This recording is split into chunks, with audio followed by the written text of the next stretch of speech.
Ladies and gentlemen, I have gone viral again last night. And it is for a reason that I really am not super thrilled with, and we're going to get into that on today's episode. We got a lot of special things planned for you. I even have my very first live performance in the works today, so we're very excited about that.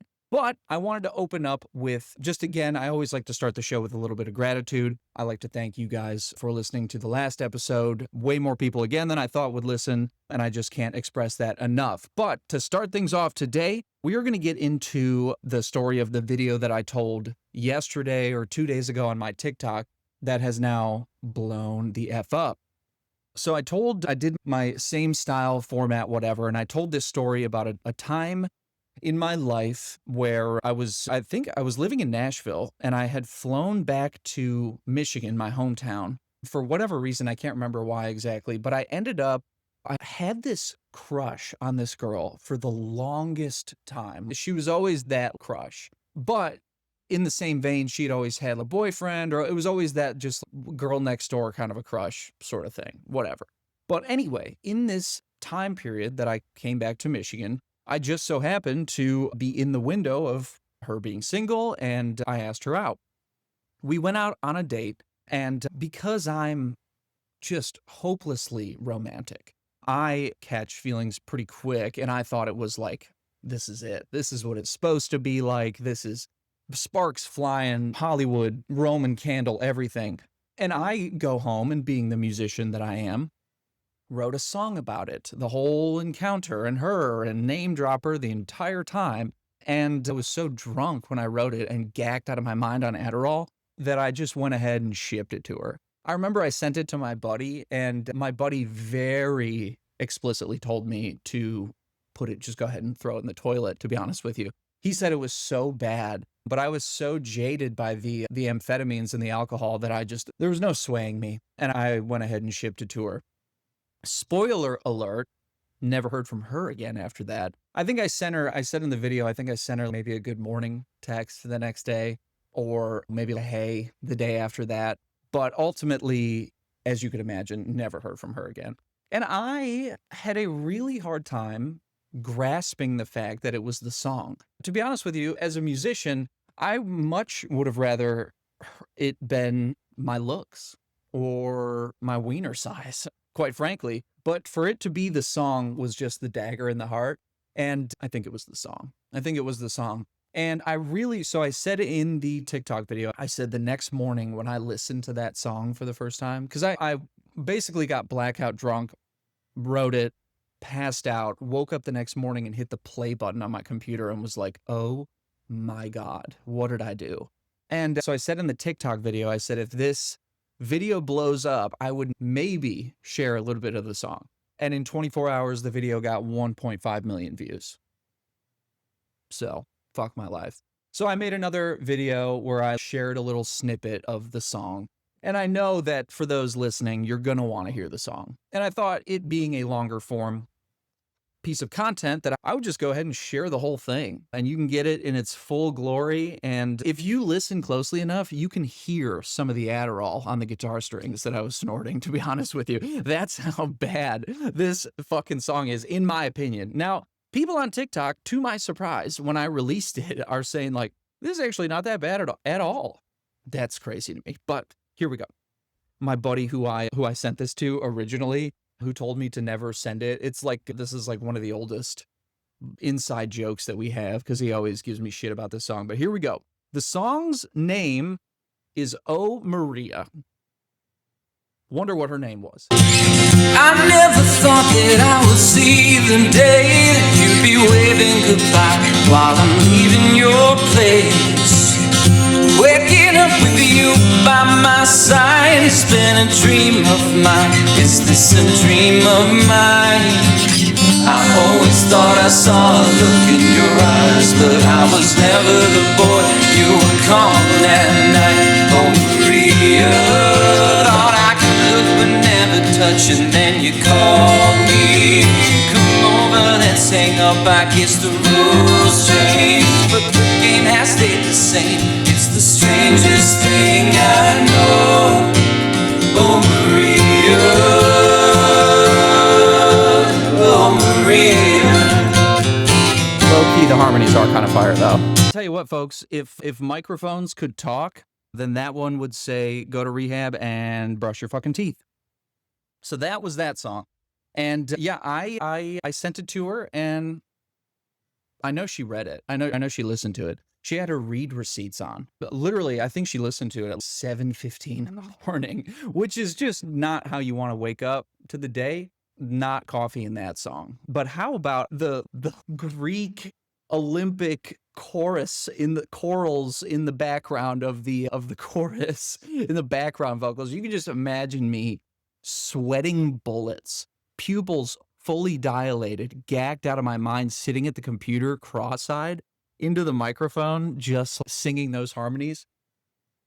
Oh my God. Ugh. That was an interesting period of time in my life. I wasn't supposed to be drinking. Actually, now that I think about it, I was on probation. Luckily, the statute of limitations has passed, though.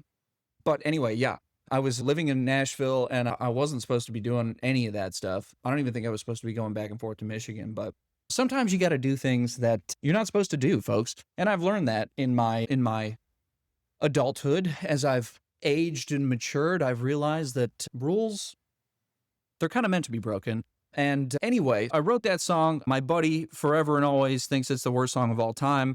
There's some kind of fire moments in there. I'm not going to lie. There's some fire lines. If you go back and listen to that, there's some stuff there. There's some stuff there for sure. But ultimately, yeah, no, I understand the no contact from her. So anyway, funny thing is, I actually wrote a song about that whole experience after I got sober and realized how whacked out it was. I wrote a song about it, and I play it out all the time, actually. It's one of my most popular songs, and it's called It Would Be My Worst. And I thought it would be a fun little thing. I know some of you guys know that I'm a musician. I feel like most of you that have listened to my crazy stories and know me from that, you may not know. But I was a musician first, folks, before I was a degenerate. And then eventually the two kind of sort of coincided. But I thought it'd be fun to go ahead and give you a little thank you, Tater. As always, we have my main man, Tater, in the back, who is the GOAT producer in town. So I thought it'd be fun to give you a nice live performance. The first live performance, hopefully of many, on the Davis James Experience. Call Me Crazy with Davis James. And let's see if we can get this rolling here. This is my first time doing this, folks. Bear with us. Hey, for no sound check, that actually sounds kind of fire, to be honest with you. Alrighty. So this song I wrote, God, I feel comfortable. I feel like I'm on a writer's round. I wrote this song about time in my life where I was feeling particularly autistic, and wrote a song about a girl and never heard from her again after that. And so I wrote this song as a response to that, and it's called It Would Be My Worst, and I hope you guys like it.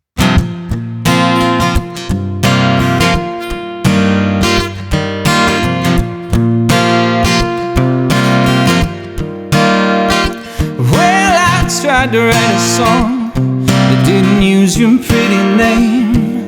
Something kind of simple, so you didn't have the fame. I came on a little strong, I hope I didn't go too far. But ever since that night, I dream of being where you are. My heart is telling me to go, go, go. My friends are saying take it so slow, slow. I'm taking shots in the dark and pulling straws out of a hat. What are the chances that a girl like you would look at me like that? I guess I bought the winning ticket, 'cause you opened up the door. Yeah, I'm trying to play it cool, I can't keep my jaw off of the floor.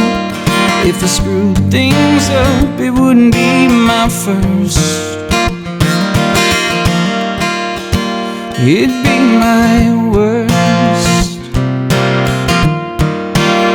It'd be my worst. You said that no one's ever made a song that's written just for you. Well, I can write a symphony on the things you say and do. I came on a little song, I hope I didn't go too far. But ever since that night, I dream of being where you are. My heart is telling me to go, go. My friends are saying take it slow, slow. I'm taking shots in the dark and pulling straws out of her hair. What are the chances that a girl like you would look at me like that? I guess I bought the winning ticket, 'cause you opened up the door. Yeah, I'm trying to play it cool, can't keep my jaw off of the floor.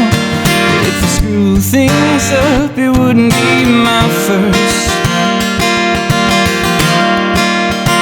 It'd be my worst. It'd be my worst.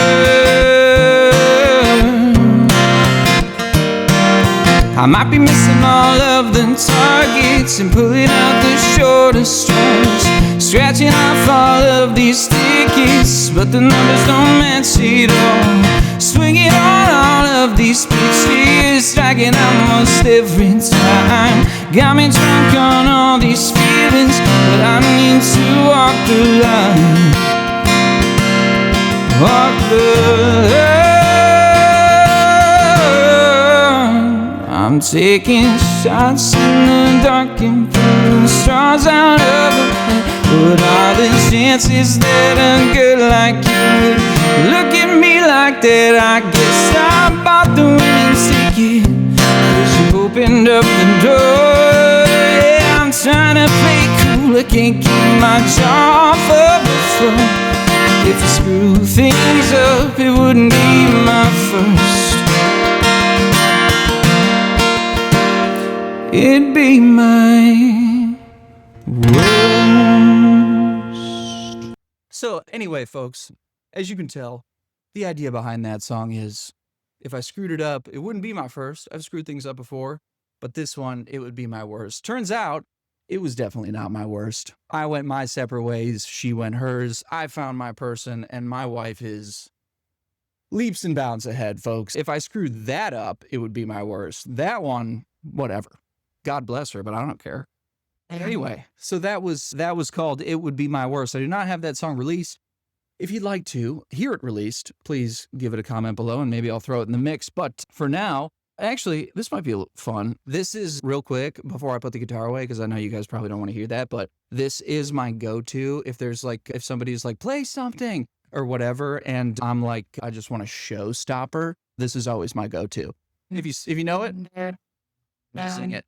Oh, baby, baby, how was I supposed? But something wasn't right here. Oh, pretty baby, should you go home? And now you're out of sight. You're telling me how you're my loneliness. It's killing me. It's my mind. You miss. Yeah, not a big deal. Brittany, it's Brittany, bitch. Sir Tater, I'm going to implore your help here. It's exactly how you're supposed to handle a guitar, kids, especially really expensive ones. All right. I hope you enjoyed that, folks, because I sure did. Anyway, if you guys like that and you want more live performances, please let me know. I'm always down for an ego boost. Always got to have that ego cup full. Anyway, moving on, we are going to hear from one of our listeners. It's from a gentleman who, again, wished to hide his name. Starting to recognize a theme here, folks. Okay, yeah. You do not have to give me your name. You can make up a name. You can say it's Hugh Janus, or what are other funny fake names like that? Hugh Janus, Sofonda Cox. I love that one. Hugh Janus, Sofonda Cox. Mike Hunt, Drew P. Balls. God, yeah, there's just so many of them. But anyway, yeah, if you guys want to submit a story anonymously, please have the courtesy to at least come up with a funny name, okay? Sofonda Cox is 100% my favorite. Those videos where they throw them in for the Peloton instructors when it's their birthday or whatever, funniest shit ever. They're just huffing out of breath, running on the treadmill. Sofonda Cox, happy birthday. So funny, bro. All right, let's see here.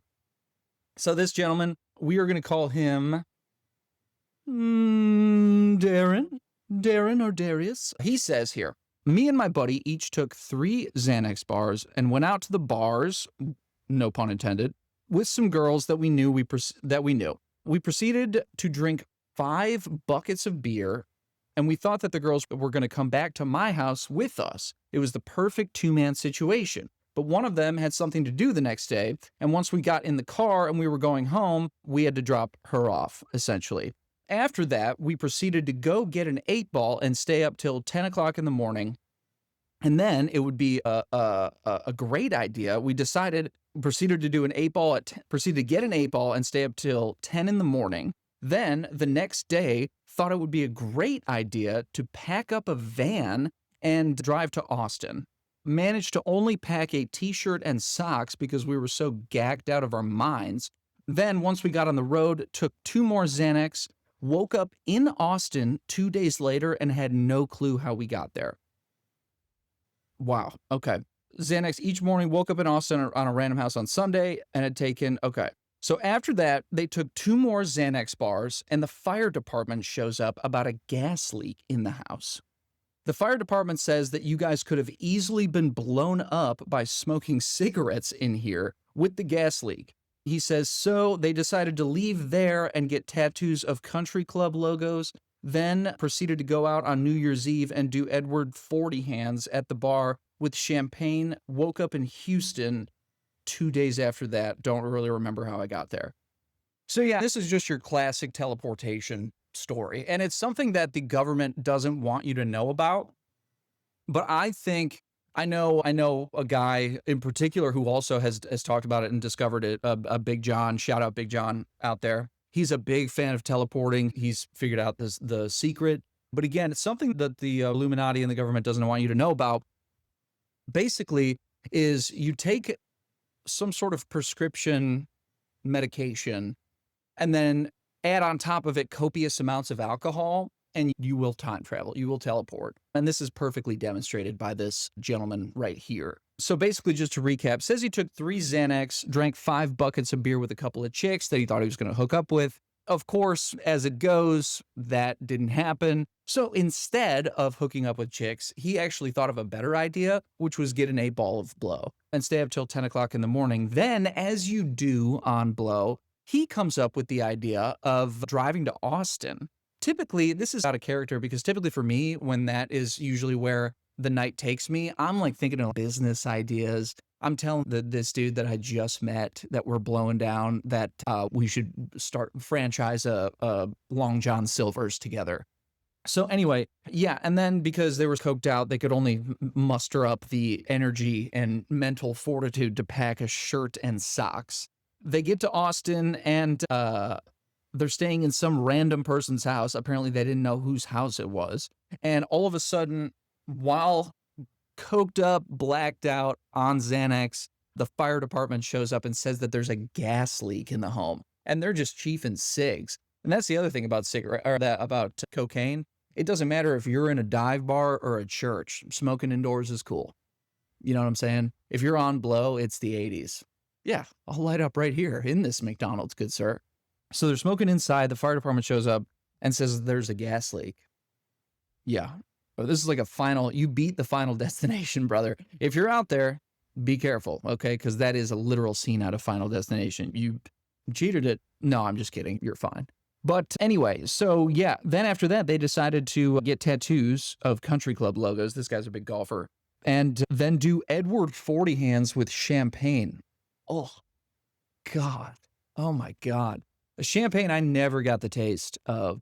It was just too... Ugh. I always would have the worst hangover ever. Champagne, and the other one that was weird for me was White Claw. Champagne, I would always have the worst hangover ever. White Claws, every time, no matter what, I would always pee my pants. Every single time. And then if I didn't pee my pants, I would pee in a weird location. Random location. Like I would pee in like a closet or like an air filter or something. But anyway, I digress. So they did Edward 40 hands with champagne and then woke up in Houston. So again, this is the formula, folks. Clearly some benzo, downer, whatever, alcohol, maybe it makes it a little bit harder with the uppers. You kind of just got to go low. But you all of a sudden will just wake up in a different location and not have any clue how you got there. And sometimes it sucks. I'll be honest with you, but sometimes it's pretty cool. Not advocating that. I'm going to say that for right now. YouTube, kids out there, be safe and all that. I'm just saying sometimes it has its perks. But those, as you continue to go forward in life and as you make it a more frequent thing, the perks start to go down and the consequences significantly increase. And then at a certain point, you reach your limit or you cash out for this one. You know what I mean? Okay, cool. So yeah, that is teleporting. And thank you, Darius or Darian or whatever I called you, for sending that story in. I appreciate it. Again, as always, folks, I encourage you to send your stories in. Any stories will do. I'll take just about anything. I'm not picky, folk. Minimal hiccup. Sorry about that, folks. We just had to cut for a second because the SD card ran out of film. And if you couldn't tell that we're amateur podcasters, now you fucking know. All right, so we just finished up a story from our good friend Darian, who told us about a time that he teleported from wherever he was to Austin, and then from Austin to Houston. And folks, that is going to be here from the listeners today. We're going to keep that short because I like to do one per episode, and then that gives us the opportunity to leave a little bit more room for hate comments. So I like to do this segment at the very end because, folks, we like to keep it humble. We like to keep it humble around here, and I always appreciate listening to the love, of course, but I love my haters too. I like listening to the hate. I love hearing from anybody and everybody, and so I like to find a few hate comments here and there. Let's get into it. All right, perfect. We're starting off strong here, folks. Seven says... Oh, no, I'm sorry. I'm going to hide this username because I don't think it's very appropriate. But this person says, I literally hate everything about you and this video. You're so annoying. And yeah, we're not going to go into the rest. But anyway, moral of that story is this person's not a huge fan. And I never really understood the concept of disliking something to the point of taking time out of your day to hate on it, but to each their own. And this person, whoever left that, I truly care for you, good sir. And if you hate my comment that much or hate my stuff that much, then please, I beg of you, go ahead and just check out. This person just flat out said you're ugly. And I'm aware, okay? This person said, Oh, where? I'm aware, all right? Just put that out there, okay? This person said you're not special. Well, yeah. That also I'm not aware of, or I am aware of. I need to hear this. Somebody commented on the video that I released that I showed the song that I just showed you guys. I don't even know what to make of this. They said, hey, bro, this is actually not that bad. And then they commented a meme of a smiling face emoji with a thumbs up that just says, I'm going to touch you. Okay. When? Now? Or what? This person said, it is not cool to drink. Stop making it seem cool to drink. I have yet to figure out what part of my videos seems cool to people. Does escaping a psych ward seem cool? Or getting bitten by a rattlesnake, tripping balls on mushrooms? That doesn't seem that cool to me. Not trying to make it seem cool, folks. Just trying to make light of a bad situation. Let's find a couple more here. The pronunciation of read receipts. Do I say read receipts weird? Read receipts? Read receipts? What?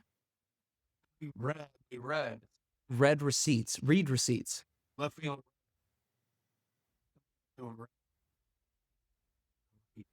Yeah. I thought it was always read receipts. Read receipts. Whatever. Fuck you, this person. I don't care. I don't care what it is. I don't care if it's read receipts. I'll say it either way. I don't care if it's Israel receipts or Palestine receipts. Read. Yeah, whatever. Oh God, folks, in the spirit also of self-deprecation and making fun of my own self, yesterday I made a poor joke, made a bad joke, and it bombed, folks. And I want to get your opinion. I want to get your opinion on this. You too, Tater, because I didn't think it was like that bad, and maybe it didn't bomb as bad as I thought that it did. But I was playing golf with a group of people who I had never met before ever in my life. And so I felt, of course, comfortable enough to really push the limits of comedy as you do with complete strangers. But this group in front of me, the group in front of us, we were like all standing watching them, and this group in front of us, they were taking a long time, but they were all looking for this one dude's ball.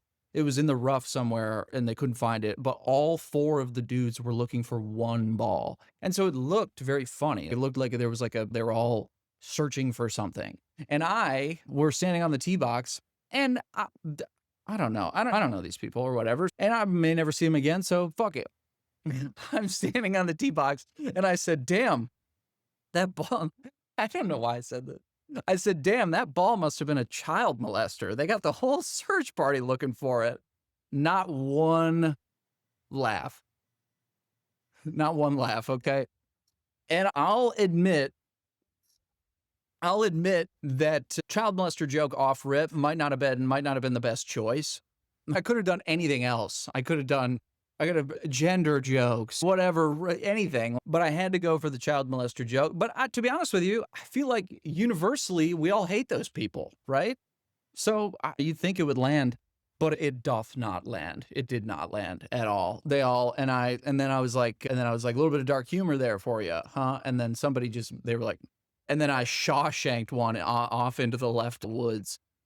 It was just a bad look for your boy. Not only did I bomb, but then I tried to redeem myself with a hell of a golf shot, and I just cracked it off into the woods. So yeah, not a great day, but I want to know your opinion on that. Was that too inappropriate, or was it just not the right crowd? Were they not evolved enough to get it? Only time, boys. Yeah. Yeah. Maybe. But that's not me. Not the play it safe kind of guy, clearly. But anyway, folks, nothing like a good old fashioned, probably as dark as you can go with a joke to wrap us up for the day, folks. But again, I want to thank you for tuning in to Call Me Crazy with Davis James. I really appreciate you being here. Send me some stories on Instagram. Send me whatever. Send me some crazy shit. Make it a funny name. But in the meantime, I'm grateful for y'all being here, and tune in for episode 6 next week. Yeah?